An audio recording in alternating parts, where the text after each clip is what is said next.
आणि आज हा मेहंदी. आणि पहिला नाव घेतला नव्हता तेव्हा निम्या होता, तेव्हा त्याने नाव घेतलेलं. आणि काय तर नाव ग बोल.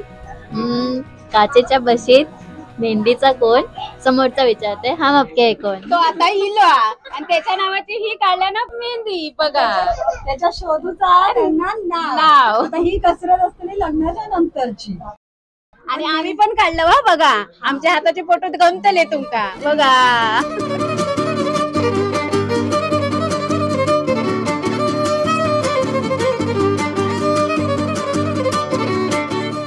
कशी वाटली बघा ही मेहंदी. मेहंदीचं सोहळं दणदणीत अगदी जमाकात झालेलो ही आमची नवरी मुलगी. आता त्याच्यावर एक गाणं.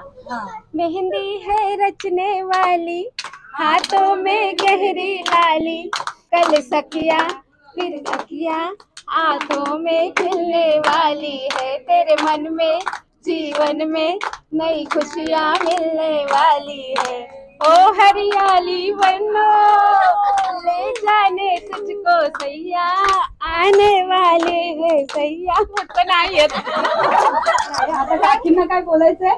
आज मेहंदी आहे, उद्या हळद आहे, त्याच्यानंतर परवा अक्षिता लग्न. त्यावेळी तुमच्या भावना काकींना असं काही म्हणजे अशा आठवणी येत असतील. आणि मुलगी आता म्हणजे बोलतात ना सासरी जाणार आहे, तर म्हणजे लहानपणाचा जन्म जेव्हा तिचा झालेला आता झालेली. आणि काकीच म्हणण्यापेक्षा प्रत्येक आईला वाटतं जेव्हा आपली मुलगी माहेर सोडून सासरी जात असते.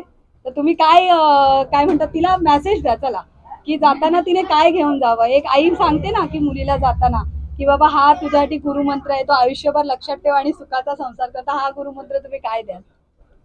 पहिला सासू सासऱ्यांची वगैरे चांगली प्रकारे सेवा कर, त्यांना आनंदात ठेव, नवऱ्याबरोबर सुखाने वगैरे चांगला संसार कर. आम्हाला विसरू नको सगळ्यांना.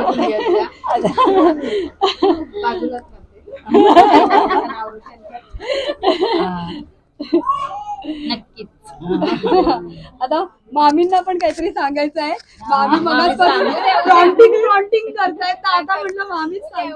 अक्षिता नक्कीच सगळ्यांचं मन जिंकेल एवढी मी अपेक्षा आहेच मला तिच्याकडून, आणि खात्रीही आहेच. त्यामुळे काहीच प्रश्न नाही. वहिनीचं काय 1 वर्षापासून म्हणजे खूप बॉन्डिंग झालेलं आमचं, एकदम फ्रेंड सारखं. खूप मिस करतात त्यांना. एवढं बॉन्डिंग झालंय की रडायला येतं. मम्मी पप्पाने खूप सांभाळलंय, अगदी आनंदात सुखात ठेवलंय. सो तसंच मी अगदी तिथे पण राहणार आहे आणि अशीच मी त्यांना खात्री देऊन चालणार आहे. मी मेन म्हणजे ही जॉईंट फॅमिली खूप मिस करणार आहे. कारण कसं नाही म्हटलं तरी तिला एका कुटुंबामध्ये राहायची सवय आहे. जिथे तिथे दररोज सकाळी उठली की आई वडील बहिणी भाऊ, आणि आता एक आपली छोटी दुर्गी. हो, तिला तर मी खूपच मिस करणार आहे, तर तिच्यासाठी मी खास येत राहील. आता हा मेहंदीचा आमचा व्हिडिओ होता. आता उद्या हळदीला भेटू. आज सगळे हिरवे हिरवे गारच, उद्या पिवळे पिवळे दमक. कसं वाटलं तो सांगा. आणि परब किचन आमचा लाईक शेअर आणि सबस्क्राईब. Bye bye. चला टाटा करा मेहंदीच्या हाताने.